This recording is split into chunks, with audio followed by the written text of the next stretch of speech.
এবার ইলিশের বাজার দরের খবর জানতে চলে যাচ্ছি ভোলায়। সেখানে রয়েছেন আমাদের সহকর্মী আদিল হোসেন তপু।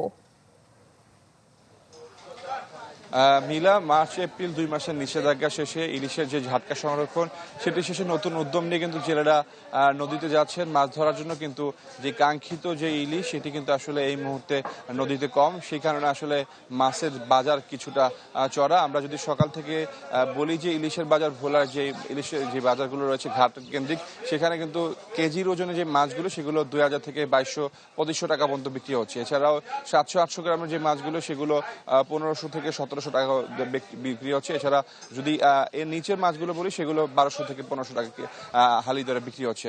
এবং এই মাছ কম থাকার কারণে স্থানীয় যেসব ঘাটের যে ব্যবসায়ীরা আছে তারা কিন্তু তাদের মোকামে সেই পর্যাপ্ত মাছ পাঠাতে পারে না। অন্যদিকে ঘাট কেন্দ্রিক যেসব ক্রেতারা রয়েছেন সেসব ক্রেতারা কিন্তু তারা চাহিদা মতো কিনতে পারছে না। মাছের ঘাটতি, ইলিশের যে ঘাটতি সেটি থাকার কারণে মিলে আপনাকে আরেকটি বিষয় জানিয়ে রাখি যে আগামী 20 মে থেকে কিন্তু সাগরে 65 দিনের নিষেধাজ্ঞা শুরু হবে। তো তার আগে কিন্তু নদীতে এবং সাগরে মাছ কম থাকার কারণে কিন্তু এই অঞ্চলের জেলেরা তারা কিন্তু কিছুটা সংকটের মধ্যে, ধার দেনা নিয়ে তাদের কিন্তু সংকটে রয়েছেন।